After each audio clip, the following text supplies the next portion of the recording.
And here it is. This is it. So I've got no battery on it. I've got one in the car in my current Escort to get out so we can see what it does. Apparently there's no spark, so I'm assuming that means it cranks over, but it doesn't start obviously. So we'll pull that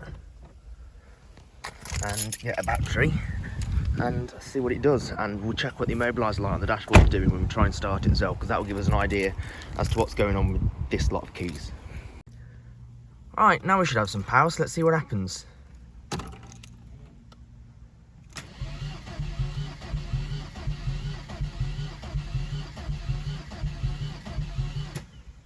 When it cranks, I can't hear the fuel pump priming. No. Okay, so first things first, turn the ignition on, immobiliser light comes on, and it goes out, so.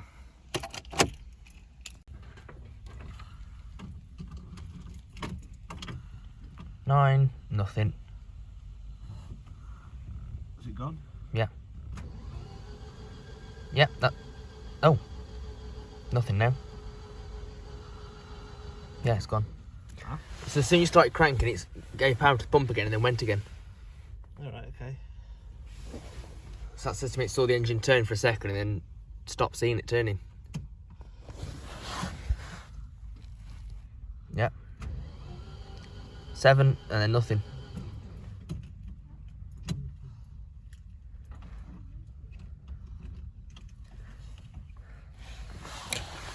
Okay, so what we've worked out so far, the fuel pump isn't working. We've got power going to it, but it's not working, so we need a new fuel pump. However, we still haven't got spark or the injectors firing. So,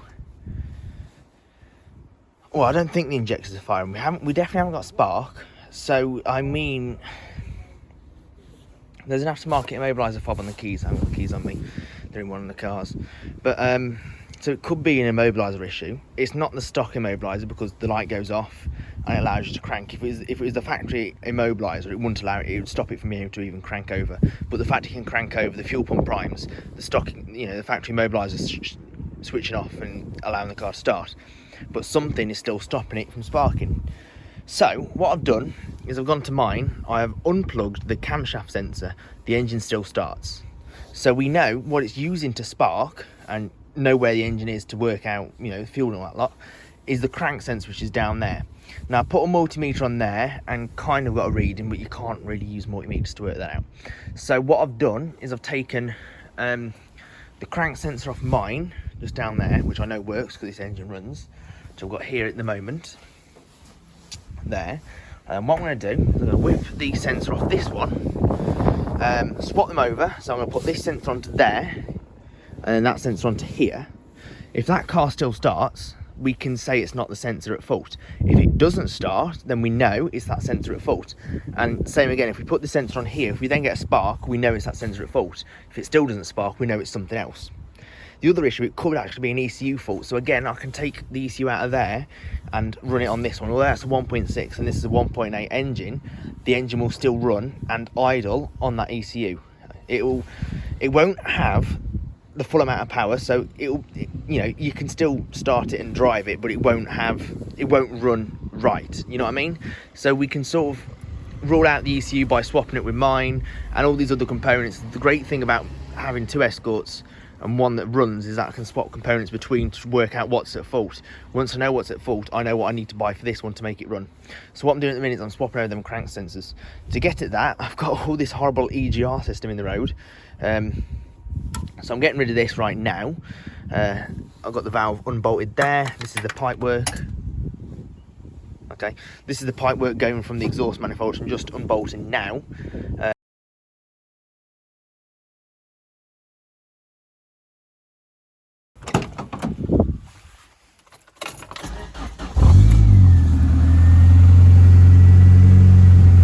So it's not that at fault.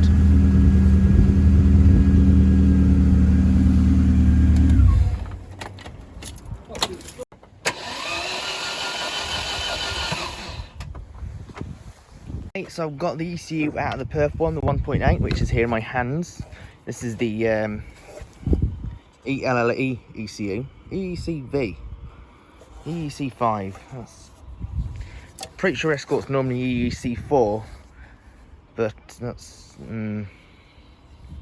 yeah, I don't know. It's not been. I've had to cut off the anti-tamper of it though, so I don't think it's ever like been changed. I don't think it's like the wrong ECU, because I've had to cut that off. So I don't think it's ever been changed. I just didn't expect it to be an EEC5. That's all. Doesn't look in the great condition though, does it? Look at the state of it. It's corroded, real bad. So I'm going to swap it over with mine. Although this is a 1.8 and mine's a 1.6, the 1.6 ECU will run the 1.8, at least good enough for me to test if this is the fault. And it'll run, it just, as I say, won't have necessarily the right amount of power. It won't run necessarily perfectly, but it'll run nevertheless, so we can test it. And as for the immobiliser, well, I'll just hold my current key up to the ignition barrel to pick up the signal to say, yeah, this is okay to start. And with fingers crossed, with my ECU connected out the black one to this car, it should run. Give it fuel. Need to work out how I'm going to give it fuel, because the fuel pump's dead, it seems, unless I can like smack the tank and it'll kick into action for a bit, or I don't know. Need to get some sort of fuel into it to find that out though, but we need to get a spark is the first thing. So swap that ECU over and hopefully we'll get some sort of spark, fingers crossed. And if that's the case, we know it's the ECU at fault. I need to get hold of then an ECU and a lock set.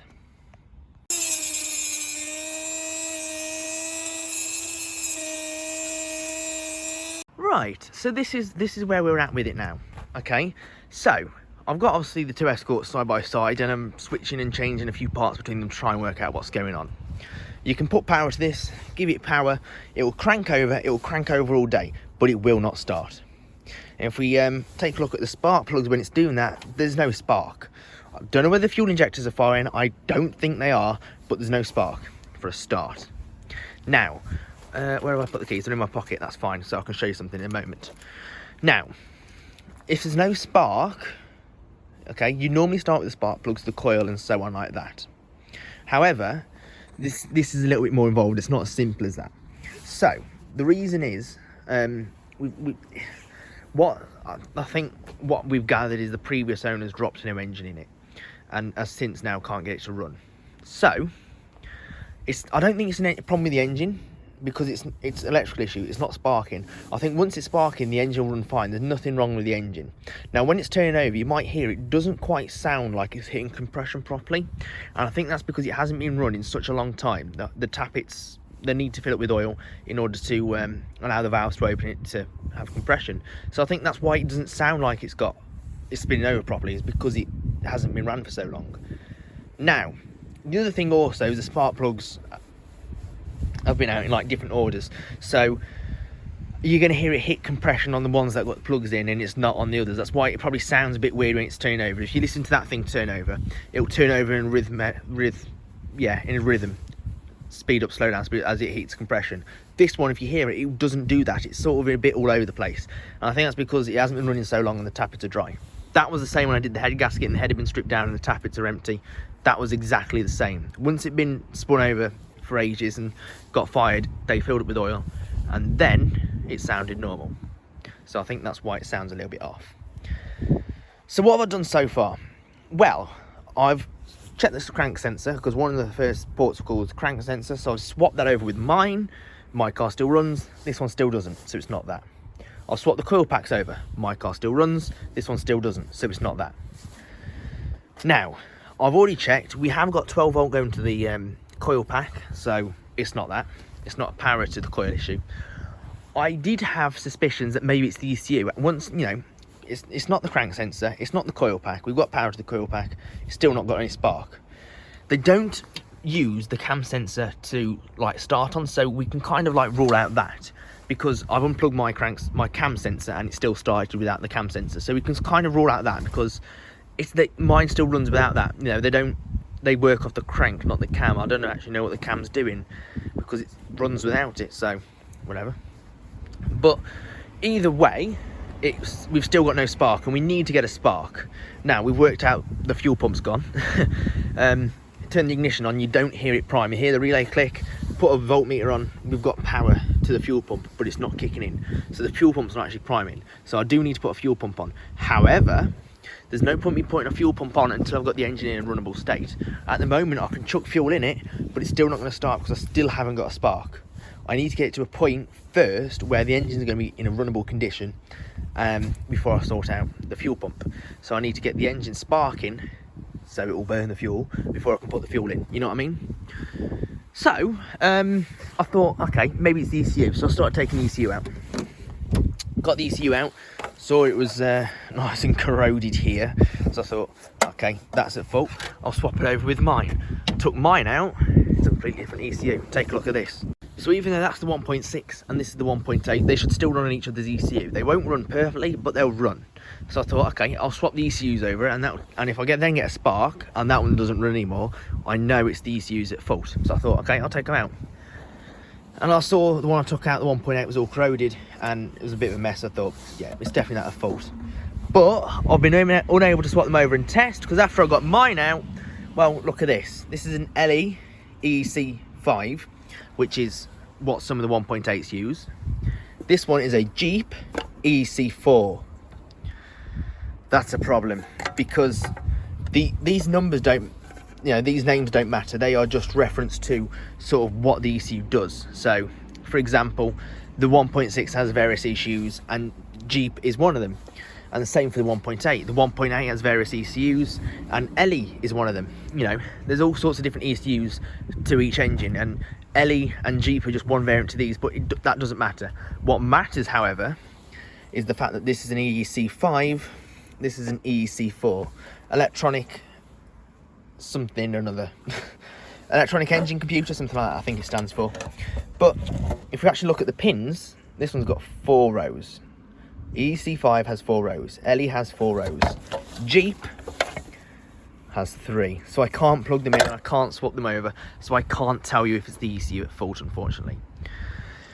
So all I can do is put these back together, and that's about as far as I can get with testing for the ECU. This is kind of where I'm stuck now, because I have reason to believe it's the ECU at fault, but I don't want to just go out and buy an ECU because they're not cheap, and I've got the problem with all the keys and that lot because they are coded for the immobiliser. And that brings me on to the other problem. Okay, this car has had some form of aftermarket immobiliser fitted, and how do I know it's not that messing with things? So let's take a look at the keys, and you can see I've got this fob on the keys, and this has something to do with this car. What it does, I cannot tell you. However, it was installed at some point. Whether it still is, again, I cannot tell you. I don't know. But I have no idea what is going on with this jumble of mess of wiring down here. Some of them have actually got Ford badges on, other ones haven't, so I don't know what is original and what isn't. Now, I can guess some of these are original. I have reason to believe these aren't original, because if you actually look at the loom, it's covered in tape. I have reason to believe these are something to do with some sort of immobiliser system. But then this wires in and goes to a Ford relay. So again, I don't know. Is it normal? Is it not? The connectors feel rather rubbishy if they were genuine, to be honest. Not gonna lie. They seem to be very, if you wrap them together, they just sound like a rubbish plastic. And the other thing is, in this pocket, I found this cut off bit of loom. I kind of recognise that plug, but at the same time I don't, and I don't know what it's for, what it's off, and where it's come from. Oh wait, isn't that like radio? I think it's off the radio, actually. I say I recognise it. I think, I have a feeling that's like, maybe it's not then. I thought that's like the middle pin off the radio, and that's like for the steering wheel controls and stuff like that, but actually, I still believe it is, but it's just not. Oops. I still believe it is, but it's just not compatible with that radio. Maybe it's the CD changer wiring. I have a feeling it's that. I'll have to check it against the other 6000 CD I've got at home, but the CD changer compatible one. I have a feeling it's something to do with that, but I don't know for certain. I just found it knocking around inside of there. So, this is where I'm at. I don't actually know what's going on. It's got all kinds of dodgy wiring. My car's got something similar, and that's had an immobiliser fitted in the past. And it has got all like remnants of an immobiliser. Actually, I just realised I took this dashboard out without disconnecting that light. Yes, the light has been chopped off. So that says to me that indeed the immobiliser has been removed. That doesn't mean to say it's not at fault still. It could be dodgy wiring where it has been removed. It could be dodgy wiring, I suppose. But this is where I'm stuck now. So what I'm trying to work out is, what is the fault? Is it an immobiliser issue? Is it an ECU fault? Is it something else? That's what I need to work out. Is it wiring? Well, I've got power to the coil, so why haven't I got like ground? You know what I mean? That's what I need to work out now. What's going on? So yeah, this is where I'm at with him.